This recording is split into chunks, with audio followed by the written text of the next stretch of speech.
I was 3 sips into a Mai Tai that cost more than my first car when my phone vibrated. It wasn't a polite buzz. It was that frantic, spasms on a tabletop vibration that usually means a server farm in Virginia just caught fire or a junior developer deleted the production database. I stared at the screen. The sun was setting over Maui, painting the sky in shades of bruised purple and arrogant gold, the kind of view people put on postcards to prove they're happy. I wasn't happy. I was exhausted. My bones felt like they were filled with wet cement. This was my first vacation in 3 years. 3 years of 80-hour weeks, 3 years of eating vending machine crackers for dinner, 3 years of keeping a $200 million company afloat with duct tape and caffeine. Before I tell you what the screen said, do us a small favor and hit subscribe honestly. Seeing that number go up is the only thing cheaper than my ex-boss that actually gives me a serotonin boost. Anyway, back to the nightmare. The notification was an email. The subject line was blank. That's usually a bad sign. It's the corporate equivalent of a silence in a dark alley. The sender was Gordon, our CEO. A man whose understanding of cloud infrastructure was limited to knowing that it sounded expensive and lived in the sky. Gordon was the kind of guy who wore Patagonia vests to board meetings and used words like synergy and paradigm shift unironically while cutting the coffee budget to save pennies. I unlocked the phone. The glare of the screen fought the Hawaiian sunset. The email was 2 sentences. Effective immediately, your services are no longer required. Don't bother coming back. I read it once. Then I wipe the condensation from my glass off my thumb and read it again. Then I read it a third time, out loud, to a seagull that was eyeing my garnish. Don't bother coming back. No, thank you for your decade of service. No, we're restructuring. No, here's a generous severance package so you don't burn the building down. Just a digital middle finger sent to a woman who was currently 4,000 miles away from the server room. I felt a numbness spread from my chest to my fingertips. It wasn't sadness. Sadness is what you feel when your dog dies or when they cancel your favorite show. This was a cold, metallic void. It was the feeling of a circuit breaker tripping in a silent house. I thought about the last 3 years. I thought about the night my dad died. I was in the hospital waiting room, laptop open on my knees, migrating our SQL database because Gordon insisted we couldn't afford downtime during business hours. I missed the moment my dad took his last breath because I was troubleshooting a latency issue on the payment gateway. I thought about the Christmas mornings I spent on Zoom calls with offshore teams.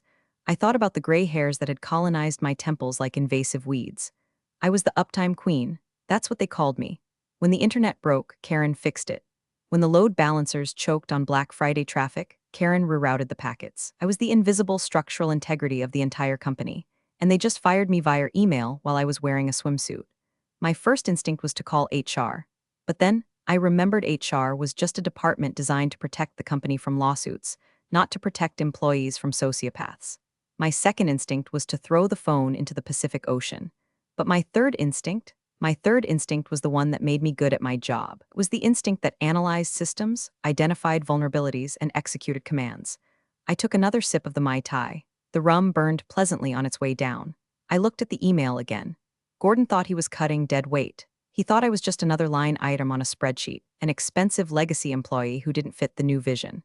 What Gordon didn't know, what nobody in that C-suite seemed to remember, was the architecture of the beast they were riding. They thought the cloud was this magical, nebulous thing that just worked. They didn't realize it was a machine built by human hands, my hands, and more importantly, they didn't realize whose name was on the lease.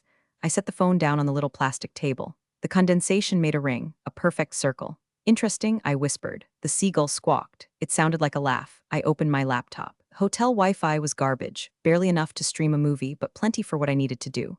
I navigated to the login page for our cloud provider. I typed in my credentials. My fingers moved on muscle memory, a rhythmic dance I'd performed 10,000 times. Access granted. The dashboard loaded. Green lights everywhere. 99.999% uptime. It was a beautiful thing. A symphony of logic and order in a chaotic world. I checked the billing tab, my eyes narrowed. There it was. My personal credit card, my personal email address, my private commercial license. Years ago in the startup days, we didn't have corporate credit lines that could handle the scale we needed. Gordon had told me, just put it on your card, Karen, we'll expense it. It's faster. We need to move fast and break things, so I did. I moved fast. I didn't break things, I built them. Because I was the one who set it up, because I was the one who maintained it, and because legal was too busy huffing their own farts to audit the vendor contracts properly, the entire infrastructure of a $200 million company was technically, legally, and physically mine. They hadn't just fired an employee, they had evicted the landlord. I closed the laptop. The sun was gone now. The ocean was black and restless. I wasn't going to scream. I wasn't going to cry. I was going to finish my drink. And then I was going to wait, because you don't interrupt your enemy when they're making a mistake. You let them pull the pin, you just make sure you're holding the spoon. Gordon wanted me gone, fine, but he was about to learn a very expensive lesson about gravity. When you cut the strings, the puppet doesn't just stop dancing, it collapses. I signaled the waiter. Another one? He asked, looking at my empty glass. Make it a double, I said. I'm celebrating. Oh, what's the occasion? I smiled. It wasn't a nice smile. It was the smile of a predator that just realized the cage door was unlocked. I just got fired, I said, and I think I just became the most powerful woman in the tech industry. The waiter looked confused, but he nodded and walked away. He didn't understand. Nobody did, not yet. But by tomorrow morning, everyone would know. The silence was coming. It was going to be deafening. To understand why a simple email triggered a nuclear meltdown, you have to meet Austin. Austin arrived 2 weeks ago like a bad smell masked by expensive cologne. He was our new COO, brought in to streamline operations and optimize synergy, which is corporate speak for fire the people who do the work and hire my fraternity brothers. Austin was 32, looked 24, and had teeth so white they looked radioactive. He wore those quilted Patagonia vests that scream I work in venture capital, but I've never actually built anything in my life. He walked with that confident bounce of a man who has never been told no, and certainly never had to debug a kernel panic at 3 a.m. on a Sunday. Our first meeting was in the glass-walled conference room we called the Fishbowl. Gordon introduced him as a visionary. I introduced myself as the person who makes sure the visionary's email actually sends. Austin looked at me like I was a smudge on his Gucci loafers. I was wearing my standard uniform, black hoodie jeans, no makeup, hair in a bun held together by a pencil and sheer willpower. I didn't look like a culture fit. I looked like IT, Karen, Austin said, testing the name like it was a cheap wine. Cloud infrastructure lead. That sounds heavy. We really need all that internal overhead? I have some buddies over at Stratosphere Solutions who could probably manage our stack for half the cost. I felt a vein in my forehead throb. Stratosphere Solutions is a glorified reseller, Austin. We have a proprietary architecture. We handle 4 terabytes of throughput per second. Your buddies would melt their servers in 10 minutes. He laughed. A hollow, dry sound. Proprietary usually just means outdated, Karen. We need to be agile. We need to be serverless. We need AI-driven scalability. He was throwing words at me that he'd read in a Forbes article on the toilet. He didn't know what they meant. He just knew they sounded expensive and important. We are serverless where it counts, I said, keeping my voice level. And our scalability is automated based on real-time load metrics. I wrote the scripts myself. Right, he said, waving a hand dismissively. Scripts. That feels very 2015. We need a holistic platform approach. I stopped listening. I knew the type. He was a demolition man disguised as an architect. He didn't want to understand the system. He wanted to pee on it to mark his territory. Over the next week, I saw him lurking. He wasn't doing work. He was snooping. He'd stand behind junior devs, asking invasive questions about vendor costs. How much do we pay AWS? Why is this line item so high? Who authorizes these instances? He was building a case, I knew it. He was looking for fat to trim, and in his eyes I was a marbled steak. I was the highest paid engineer in the department, not because I negotiated well, though I did, but because I was the only one who knew where the digital bodies were buried. One afternoon, I caught him staring at one of my monitoring dashboards. It was a beautiful, sprawling map of our network nodes, pulsating with live traffic data. It looks complicated, he said, not looking at me. It is, I replied. It's the nervous system of the company. Nervous systems can be transplanted, he muttered. I should have known then. I should have seen the knife coming. But I was too busy keeping the lights on. I was too busy handling the migration of our archival data to cold storage so we could save the company, his company, another 10 grand a month. I found out later, through the grapevine of terrified admins, that Austin had ordered a full audit of IT spend the day he started. But he didn't ask for the technical documentation. He asked for the billing contacts. He asked for the org charts. He wasn't analyzing the tech. He was analyzing the headcount. He saw a 45-year-old woman making 6 figures who didn't laugh at his jokes and didn't wear all birds, and he decided I was legacy debt. He convinced Gordon that I was a bottleneck, that I was hoarding information, that I was resistant to change. He probably told them he could replace me with a sleek, outsourced team that would use AI to do my job for pennies. The irony, of course, is that he was right about one thing. I was a bottleneck, but not in the way he thought. I wasn't clogging the pipe. I was the pipe. I was the valve. I was the dam holding back a chaotic flood of data that wanted nothing more than to crash the system. And he had just convinced the village idiot to blow up the dam. Back in Maui, sitting in the dark, I replayed that last conversation with him. You really think you're irreplaceable, don't you, Karen? He had sneered, leaning against my doorframe. Nobody is irreplaceable, Austin, I had said. But some things are load-bearing. You pull them out, the roof comes down. We'll see. He had said, yeah, Austin, we'll see. You wanted to cut costs? You wanted to eliminate the legacy overhead? Well, congratulations. You just saved the company my salary. But you forgot to ask who owned the building before you evicted the tenant. You were so busy looking at the inefficiencies that you didn't check the deed. I opened a new tab on my laptop. I pulled up the audit logs for the last 2 weeks. There it was. User, Austin COO accessing the billing summary. User, Gordon CEO approving a request titled IT restructuring plan. They had planned this while I was booking my flight. They waited until I was over the Pacific Ocean to pull the trigger, thinking I'd be too distracted by the aloha spirit to fight back.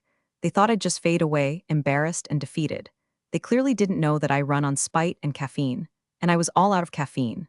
The morning after the email, I woke up with a headache that felt like a pickaxe in my frontal lobe.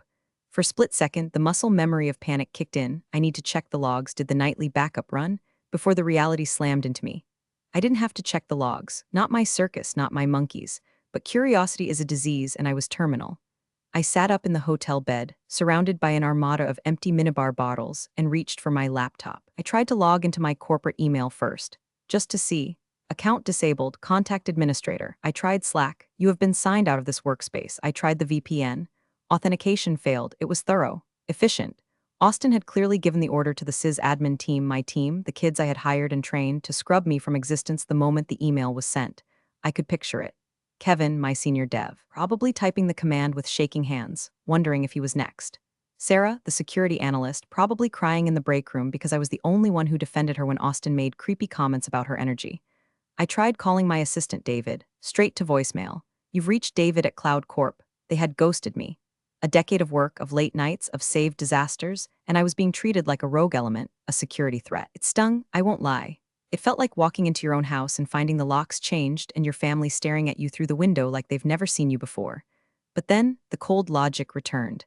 They had locked the front door. They had boarded up the windows. But they forgot that the ground the house stood on belonged to me. I opened a private browser window. I typed in the URL for the AWS Management Console, not the corporate SSO login that routed through their identity provider. That was definitely dead. I went to the root login, the master key, username, KarenCloudArchitect@gmail.com password, redacted MFA code, entered from my personal phone. I held my breath. If they were smart, if Austin was even 10% as competent as his LinkedIn profile claimed, they would have seized this account first. They would have legally forced a transfer. It would have threatened me with a lawsuit to get the keys before firing me. Welcome to AWS Console. The dashboard loaded. I let out a laugh that sounded like a bark. They hadn't touched it. They hadn't even looked at it. To Austin, the cloud was just a utility bill. He didn't understand that accounts are tied to legal entities. When we started, the company credit card was maxed out buying Herman Miller chairs for the founders. I had used my personal Amex Platinum to spin up the initial clusters. I had registered the domain names. I had set up the root credentials. Over the years, I had tried to transfer it. I sent emails to legal. Hey, we need to migrate the root account ownership to a corporate entity for liability reasons. Legal's response: we're currently reviewing the liability implications of asset transfer. Let's circle back in Q3.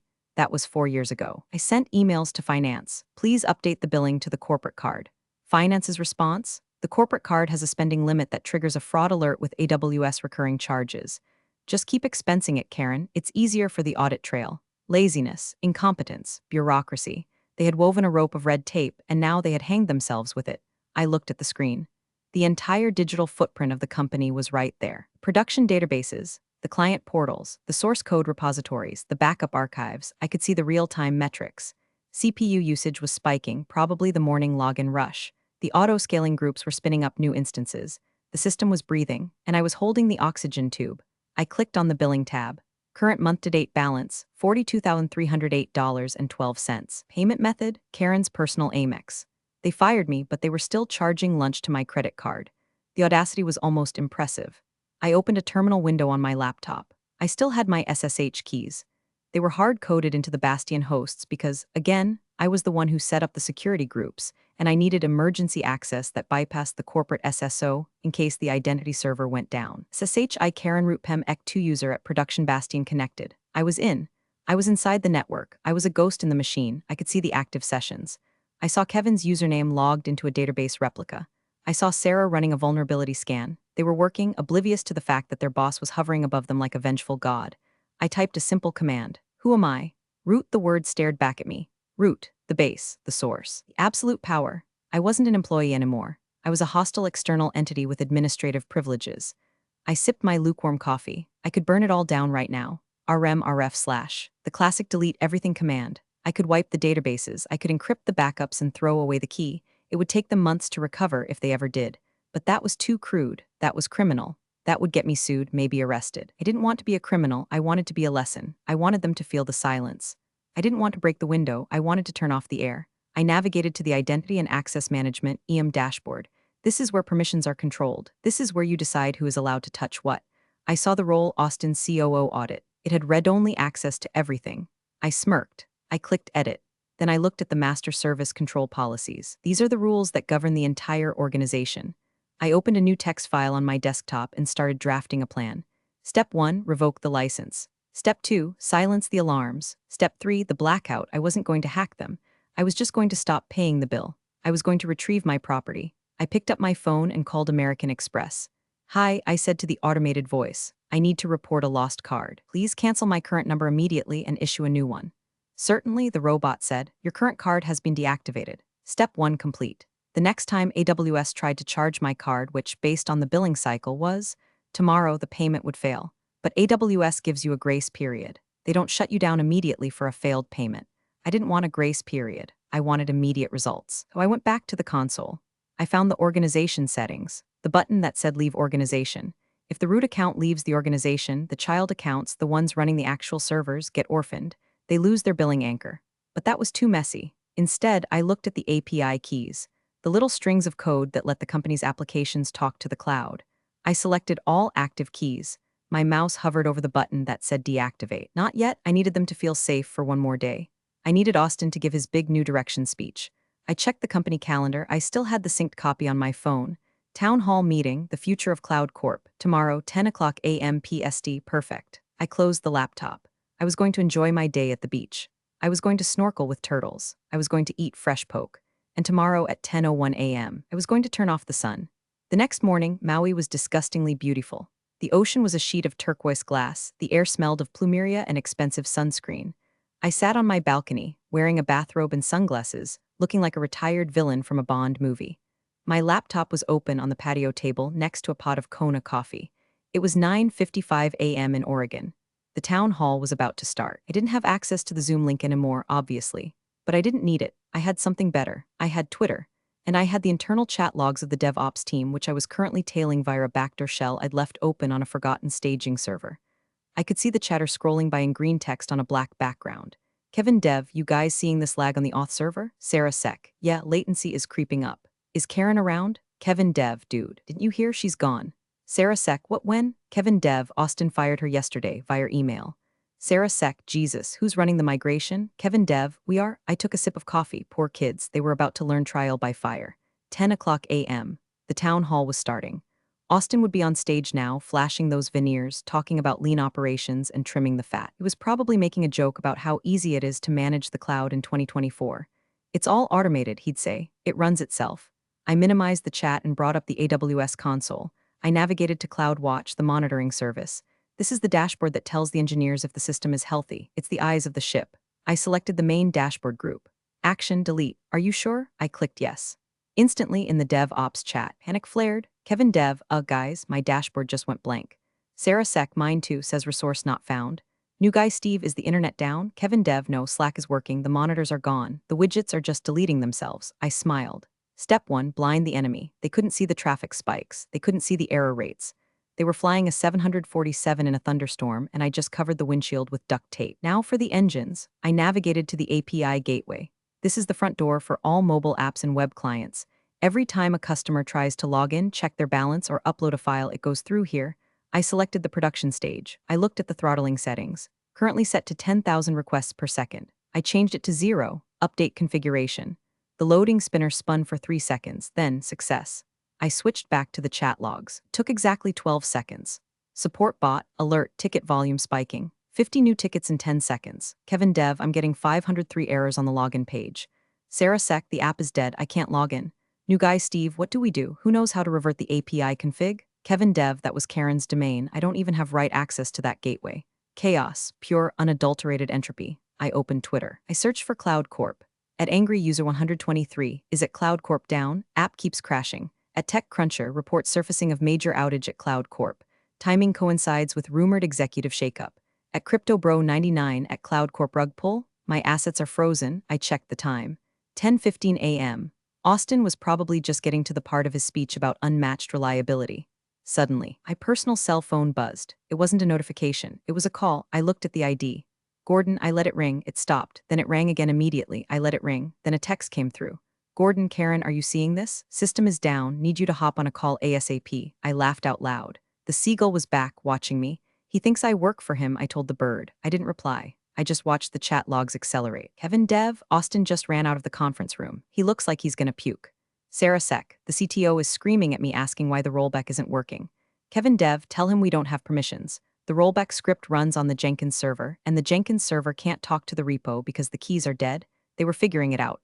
Slowly, they were realizing that the fat they trimmed was actually the muscle, the bone, and the brain. I decided to turn the screw one more time. I went to the RDS database console. I didn't delete the data, I'm not a monster. But I did modify the security group, the virtual firewall. I removed the rule that allowed the web servers to talk to the database. Effectively, I just cut the phone line between the brain and the memory. The application wasn't just down now, it was lobotomized. Another text from Gordon. Gordon, Karen, pick up. This is an emergency. We will pay your consulting rate. I took a slow sip of coffee. Consulting rate? Oh, Gordon, we are way past consulting rates. We are in the realm of you insulted my ancestors' rates. I typed a reply but didn't send it yet. Who is this? No, too petty. I watched the stock ticker for Cloud Corp. It was a private company, but the investors watched the uptime like hawks. I knew the VC firms had automated alerts. Their phones were blowing up right now, too. Austin's little audit had just cost them more in 20 minutes than my salary for the next 10 years. I leaned back. The sun was getting hot. The breeze was perfect. I had fired the first shot. The blindness, the silence, the panic, but I wasn't done. I had to make sure they understood why this was happening. I had to make sure they knew this wasn't a glitch. This was an eviction. I opened my email client, my personal one. I found the thread from 3 years ago where I warned them about the account ownership. The one where legal said, it's fine for now. I forwarded it to Gordon, Austin, and the entire board of directors. Subject, don't bother coming back body. Per your instruction, I have ceased all work. Since the cloud infrastructure is registered to my personal commercial entity and you have terminated our relationship, I am currently decommissioning my personal assets to avoid incurring further costs on my credit card. Good luck with the synergy. Send. I closed the laptop. Now, we wait for the explosion. While the digital world burned down around them, I ordered breakfast. Avocado toast with poached eggs because I'm a millennial cliché and also because I could afford it. You're probably wondering, Karen, isn't this illegal? Isn't this extortion? Let me clarify something for the armchair lawyers in the comments. If I had hacked into their system, yes, I'd be going to federal prison. But I didn't hack their system. I simply stopped letting them borrow mine. See, the legacy trap is a common phenomenon in tech startups that grow too fast. In the beginning, you do whatever it takes. You put servers on your credit card. You register domains under your personal GoDaddy account because the corporate card is maxed out. You write the code on your personal laptop because the company hasn't bought you one yet. Most companies fix this when they hit series of funding. They audit, they transfer, they clean up. But Gordon was cheap and Austin was arrogant.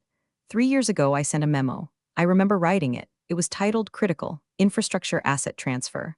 I outlined that the entire AWS organization, the GitHub repositories, and the DNS records were legally property of Karen Smith Consulting LLC, a shell I set up for tax reasons. I urged them to transfer it to Cloud Corp Inc. I remember the meeting. Gordon looked at the transfer fees, AWS charges for support plan changes, and reserved instance transfers. It would have cost about $15,000 in administrative overhead and overlapping billing cycles. $15,000? Gordon had scoffed, spitting crumbs of a muffin on the table. Just leave it, Karen. We have an implied license. We'll fix it when we IPO. Implied license is a legal term that means we're too lazy to do paperwork. I warned legal. Their general counsel, a guy named Brad who spent more time golfing than lawyering, told me as long as we pay the bill, it's fine. Don't be a bureaucrat, Karen. So I became the bank. Every month, AWS charged my Amex $40,000 plus. I submitted an expense report. Cloud Corp reimbursed me. Technically, I was a reseller. I was a service provider. And my client, Cloud Corp, just fired me without cause and without a contract termination clause. So, when I turned off the sky, I wasn't sabotaging their company. I was terminating service for a non-paying customer who had just been abusive to the vendor. I pulled up the receipts on my phone. I had a folder named CYA Cover Your Ass. It contained every email, every Slack message, every signed document where they acknowledged that I owned the account. I looked at the forwarded email I had just sent to the board. My phone rang again. This time it wasn't Gordon. It was Brad, the general counsel. I answered. Karen? His voice was tight, high-pitched. He sounded like he was being strangled by his own tie. Hi, Brad. How's the golf swing? Karen, turn it back on, now. We can discuss a severance package, but you cannot hold the company hostage. This is a violation of the Computer Fraud and Abuse Act. Actually, Brad, I said, cutting into my egg yolk, it's not. I'm the account holder. My name is on the invoice. My social security number is attached to the tax ID. You guys fired me, which means you terminated the implied contract between Cloud Corp and Karen Smith Consulting. I'm just mitigating my damages. I can't afford a $40,000 bill next month if I'm unemployed. We will sue you into the ground, he hissed. You can try, I said calmly. But discovery will be fun. I have the email from 2021 where you specifically declined the asset transfer to save money. I have the email from yesterday where Gordon fired me with zero notice. And right now, I have the root credentials. If you sue me, I might just decide that my company needs to pivot and delete the data to make room for new projects. Silence. Long, heavy silence. What do you want? Brad asked. The fight was leaving him. He knew I had them. He knew that even if they won a lawsuit in 2 years, the company would be dead in 2 days without the data. I don't want to talk to you, Brad, I said. And I don't want to talk to Gordon, I want to talk to the board. The board is in an emergency meeting, he said. Good, tell them to check their email, and tell Austin. I paused. Tell Austin that legacy debt collects interest. I hung up. I checked the timestamp. It had been 45 minutes since the outage began. The losses were probably hitting the $1 million mark. Customers were churning. Data was stagnant. I felt a twinge of guilt about the customers, the innocent businesses relying on our platform. But then I remembered the way Austin looked at me when he said, "Do we really need all that overhead?" Yes, Austin, you do. And right now the overhead is standing over your grave. I finished my breakfast. The adrenaline was starting to fade, replaced by a cold, hard resolve. This wasn't a game anymore. This was a negotiation. And I held the only currency that mattered. By 11 o'clock a.m., the situation had shifted from technical difficulty to existential threat. My phone was vibrating so constantly it was sliding across the table on its own. Calls from Gordon, calls from Brad, calls from numbers I didn't recognize, probably board members. I ignored them all. Then a text came in from Marcus. Marcus was the CTO. He was a decent guy, actually. A bit spineless. The kind of leader who let Austin steamroll him because he avoided conflict, but he respected the tech. He had been at a conference in London, which is why he hadn't been part of the ambush yesterday. He must have just landed and turned his phone on to the apocalypse. Marcus, Karen, I just landed. The dashboard is red. Everyone is screaming. Kevin says he can't access the route. What is going on? I felt a pang of sympathy. Marcus didn't deserve this. He had let the fox into the henhouse when he hired Austin. He was complicit by negligence. Marcus, please. Gordon says you went rogue. He says you hacked us. I told him that's impossible. You're the most ethical engineer we have. Talk to me. I stared at the screen. Ethical. That was the trap. They relied on my ethics to cover for their greed. They assumed I would never let the system fail because I loved it too much. They weaponized my professionalism against me. I typed a reply, me. I didn't hack anything, Marcus. I just took my keys back. Marcus, keys? What keys? Me, the AWS root keys. The ones registered to my personal email. The ones I asked you to transfer 3 years ago, remember? 3 bubbles appeared. He was typing, then stopped, then typing again. Marcus, oh my god, you own the infra. Me, bingo. Marcus, Karen, Gordon is an idiot. Austin is a fraud, I know that, but we have clients. We have hospitals using our data archives. You have to turn it back on. Hospitals, that was a low blow. We did have a few healthcare clients, but their critical systems were on-prem. We just handled their cold storage backups. Nobody was dying, but Marcus knew how to hit my conscience. Me, I can't, Marcus. I'm not an employee. I have no authorization to operate Cloud Corp systems. That would be a liability. Marcus, stop IT. This isn't a joke. Why is the cloud inaccessible? And there it was, the question, the panic. The realization that the invisible thing they took for granted was gone. I typed the line I had been holding in my chest for 24 hours. Me, because you fired the sky. I hit send. I watched the read receipt appear instantly.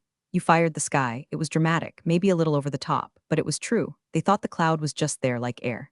They didn't realize it was a service I provided. Structure I upheld. 10 seconds later, Marcus called. I answered this time. Karen, he breathed. He sounded like he was running through an airport. I'm firing Austin. Right now, I'm calling the board. I'm telling them everything. Just, please, give us the keys. It's not that simple, Marcus, I said, my voice steady. I don't trust you anymore. You let a guy in a fleece vest dismantle my team. You let him fire me while I was on vacation. The trust is gone. The contract is void. What do you want? He begged. Name your price. Double salary? Equity? We can overwrite, Gordon. The board is terrified. I don't want a job, I said. I want a buyout. A buyout? I own the infrastructure, I said. If you want it back, you have to buy it from me. Karen Smith Consulting LLC is open to acquisition offers, but the price just went up. How much? $5 million, I said, cash. Plus full vesting of my original stock options that you guys tried to cancel. $5 million? That's extortion? No, Marcus. Extortion is threatening to release your browser history. This is business. You want to buy a fully operational, enterprise-grade cloud architecture with 99.999% uptime history. That's the market rate. Actually, it's a discount. Building it from scratch would cost you 20 million and take 2 years. He was silent. You knew I was right. I'll take it to the board, he whispered. You do that, I said, and Marcus, tell Austin to update his LinkedIn. I hear unemployed is trending. I hung up. I was shaking a little. 5 million, it was a crazy number, but they were losing that much in market valuation every hour. I went back to the Twitter feed. The hashtag #CloudCorp down was trending. Tech blogs were running live updates. Breaking, Cloud Corp outage enters hour 3. Insider reports suggest catastrophic leadership failure. I refreshed the page. Update, leaked internal emails suggest the entire infrastructure was owned by a rogue employee who was wrongfully terminated. Someone leaked my email, probably Kevin. Good boy, Kevin, the narrative was shifting. I wasn't the villain anymore. I was the martyr. The symbol of every overworked, underappreciated tech worker who held the world on their shoulders while the executives played golf. I poured another cup of coffee. It was cold, but I drank it anyway. The taste of victory is sweet enough to mask the bitterness. At 1 p.m. my phone rang. It was a conference line. The area code was Delaware Legal HQ. I put it on speaker and set it on the table next to my half-eaten lunch. This is Karen, I said, crunching into a macadamia nut. Karen, this is Jonathan Sterling, a deep, gravelly voice said, the chairman of the board, the money man. You have the full board on the line, along with Gordon and Marcus. Hi, Jonathan, long time. Remember the Christmas party where you asked me to fix your wife's iPad? Good times. Karen Sterling cut in, his voice tight. Let's cut the pleasantries. We have a crisis. We understand there is a dispute regarding the ownership of the AWS root credentials.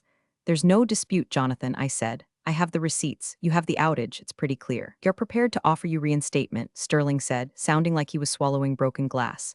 With a 20% raise, and we will address the management issues that led to this. Address? I laughed. You mean Austin? Is he on the line? Hey, Austin, how's the audit going? Find any more efficiencies? Silence. I could hear someone breathing heavily, probably Austin hyperventilating. I'm not coming back, Jonathan, I said. That bridge is burned. You salted the earth when you fired me via email during my PTO. I don't work for people who treat me like disposable hardware. Then we will accept your offer, Sterling said quickly. The buyout, 5 million, we will wire it today. Just give us the keys. He folded too fast. That was my first clue. Men like Sterling don't write $5 million checks without a fight unless they are truly, deeply desperate, or unless they're lying. Draft the contract. I said send it to my personal email. Once the funds clear in my LLC's account, I will transfer the credentials. We need access now, Karen, Gordon interrupted. His voice was shaky. The investors are pulling out. We need the lights on now. Funds clear first, I said. That's how commerce works, Gordon. You don't get the groceries until you pay the cashier. We can't wait for a wire transfer to clear. Gordon shouted. That takes 24 hours. Should have thought of that before you fired the account holder, I said. Karen, Marcus said, his voice soft. Please, for the team, Kevin is crying. They've been up since 4 a.m. trying to rebuild from scraps. Just turn on the read access. Let us see the data. I hesitated, not because I trusted them, but because I checked my other email account, the one on my phone that didn't belong to Cloud Corp or Karen Smith Consulting. I had an email from Vertex Systems, their biggest competitor. Subject, offer letter. I had been talking to Vertex for months, casually. Their CTO, Alina, was a friend. She knew I was unhappy. When she saw the news break this morning, she didn't just send condolences. She sent a PDF. I opened it while the board breathed heavy on the line. Position, VP of Cloud Architecture. Salary, double my current package. Signing bonus, $500K. Equity, substantial. But the kicker was the text message Alina sent me separately. Alina, hold the line. We're preparing a hostile bid for Cloud Corp. If their stock tanks another 10%, we can buy them for parts. We want you to run the integration. I smiled. The game had changed. I wasn't just selling the keys, I was selling the castle. Karen, Sterling asked. Are you there? I'm here, I said. I'm thinking. We will wire $100,000 immediately as a good faith payment. Sterling offered. Just turn on the servers. No, I said. Here's the new deal. I'm going to hang up. You're going to send the contract for the full 5 million, and while you're doing that, I suggest you check the news wire. What? Why? Because I said I think you have bigger problems than me. I hung up. I didn't have to wait long. 5 minutes later, the notification popped up on my screen. Breaking, Vertex Systems announces tender offer to acquire struggling Cloud Corp at $12 per share, a 40% discount from yesterday's valuation. The board meeting I just left must have turned into a bloodbath. They weren't just fighting me anymore. They were fighting for their existence. And I held the ace. If Vertex bought Cloud Corp, I wouldn't need to sell the keys to Sterling. I'd be giving them to Alina, my new boss. I texted Alina, they're on the ropes. Finish them? Alina replied, offer sent to board. We explicitly listed resolution of infrastructure liabilities as a condition of closing. That means you. I leaned back. The sun was setting again. It had been 36 hours. I had destroyed a company, secured a massive payday, and lined up a promotion, all while wearing a bathrobe. But there was one loose end. Austin. I wanted him to know it was me. not just the rogue employee, but the specific woman he underestimated. I opened my laptop again. I still had root access. The system was still down for the world, but I could still push a message to the internal splash page, the one the employees saw when they tried to log in. I typed a simple HTML file. H1 error 404, competence not found /H1P, please contact Austin for support. He knows a guy at Stratosphere Solutions. /P, I pushed the update. Petty? Yes. Professional? No. Satisfying? Orgasmic. The next 12 hours were a blur of lawyers, DocuSigns, and vindication. Cloud Corp rejected the buyout offer from Vertex initially. Hubris is a hell of a drug. They thought they could still salvage it. They thought they could bully me into submission. Brad sent a cease and desist. I replied with a screenshot of the AWS terminate account button. He went silent. Gordon went on CNBC to try and calm the markets. He looked like he hadn't slept in a week. He stammered something about a vendor dispute and legacy anomalies. The anchor asked him, "Is it true that a single employee owns your entire cloud stack?" Gordon froze. He blinked. "It's a complex legal situation." The stock tanked another 15% before the commercial break. That's when Alina called me. "They're folding," she said. Her voice was crisp, professional. Triumphant. "Sterling just called our CEO. They're accepting the acquisition offer. $10 a share. It's a fire sale." "Congratulations," I said. "You just bought a lemon." "No," Alina said. "We bought the customer list. And we bought the IP, the infrastructure. Well, we have our own. We just need to migrate the data. And lucky for us, we just hired the person who has the keys." I felt a genuine smile spread across my face. "So, I'm hired." "The offer letter is in your inbox," Alina said. "VP of Infrastructure. You report directly to me. No Austins, no Gordons, and Karen, we pay for the AWS accounts on the corporate card. From day one." "Deal," I said. "One condition," Alina added. "We need the Cloud Corp system back online by tomorrow morning. We can't announce the acquisition if the product is dead. It scares the clients." "Consider it done," I said. "But I want to do it my way. As long as it's green by 9 a.m., I don't care how you do it." I hung up and opened the Vertex offer letter. It was beautiful. A signing bonus that wiped out my mortgage. Stock options in a stable, competent company, and a title that commanded respect. I signed it digitally. Then I drafted one last email to the Cloud Corp board. To Board of Directors CC, Gordon, Austin, Brad from Karen Smith, VP. Vertex Systems, subject. Resolution: as you are aware, Vertex Systems has acquired Cloud Corp. As the new VP of Infrastructure for Vertex, I am authorized to assume control of all legacy assets. I will be restoring service shortly. Regarding the $5 million buyout we discussed, since Vertex now owns you, that point is moot. However, I have attached an invoice for $42,308.12 for this month's AWS bill. Please remit payment to my personal Amex immediately.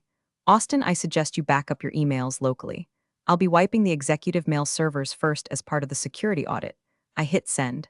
I imagined the room where they were reading it. The silence. The realization that not only had they lost the company, but the woman they fired was now coming back as their conqueror. I logged back into the AWS console. I went to the API gateway. I set the throttling limits back to 10,000. I went to the CloudWatch dashboard. I restored the widgets. I went to the security groups. I re-enabled the database connections. It took 5 minutes. Slowly, the graphs started to populate. The red lines turned green. The error rate dropped to 0. The heartbeat returned. I watched the traffic spike as users flooded back in. It was working. The sky was back on, but it wasn't their sky anymore. It was mine, and now it was Vertex's. I closed the laptop. I was done. I walked down to the beach. The stars were out. The ocean was loud. I felt lighter than I had in 20 years. They fired me to save money. In the end, it cost them everything. 2 days later, I was back in Oregon. Not at the Cloud Corp office. That place smelled of fear and packed boxes, but at the Vertex headquarters across town. It was a glass tower that actually looked like it was built in this century. There was a joint press conference scheduled. The acquisition was official. I wasn't supposed to be on stage. I was just the VP of Infra. But Alina insisted. "You're the face of the merge," she said. "Plus, the internet loves you." Karen was right is still trending. We watched from the wings as Gordon took the podium. He looked 10 years older. He read from a prepared statement, his voice devoid of that arrogant visionary spark. "We believe this merger represents the best path forward for our stakeholders," he mumbled. Then the Vertex CEO took the mic. He was a sharp, no-nonsense guy. He thanked Gordon in that dismissive way you thank a waiter who spilled soup on you, and then he invited the new leadership team on stage. "And leading our combined infrastructure strategy," he said. Karen Smith. I walked out. The flashbulbs popped. I saw Gordon flinch. I saw Austin standing in the back of the room near the exit sign. He wasn't wearing his Patagonia vest. He was wearing a wrinkly suit. He looked small. I took the mic. I didn't have a speech prepared. I didn't need one. "Technological debt," I said into the silence, "is real. But the most expensive debt a company can accrue is human debt. And you treat your foundational people like outdated hardware, you don't just lose efficiency.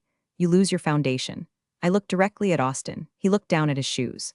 Cloud Corp fell because it forgot who held up the sky, I said. At Vertex, we build weatherproof roofs. There was applause. It was polite corporate applause, but from the back, I saw the dev ops team, Kevin, Sarah, the whole crew who had been hired by Vertex as part of the deal, cheering wildly. Kevin pumped a fist in the air. After the conference, Gordon tried to approach me. Karen, he said, putting on a fake smile. No hard feelings, right? It's just business. I looked at him. I thought about the funeral I missed. I thought about the years of stress. It wasn't business, Gordon, I said. Business involves paying your bills. You were just a squatter. I walked past him. Security was already escorting Austin out of the building. I heard him arguing about his severance. I have a contract, he was shouting. Read the fine print, I called out to him. Legacy clauses are a bitch. I went up to my new office. It had a view of the river. It had a real espresso machine. And most importantly, it had a team that respected me. I sat down at my desk. My new laptop was waiting. A company-issued MacBook Pro. I logged in. Username, Karen Smith at VertexCom access level. Administrator, I opened a terminal. I typed uptime. System up, 2 hours, 14 minutes. It was a fresh start. I pulled a small bottle of sriracha out of my bag, my one concession to chaos, and put it on my desk next to a framed picture of Danny DeVito. Don't ask, it keeps me grounded. I took a sip of my coffee. They tried to delete me. Instead, they just rebooted me with better specs. I put my headphones on. I played the sound of rain. The sky was clear. The forecast was excellent. And if anyone ever tried to fire me again, well, let's just say I made sure the kill switch on the new system was even harder to find.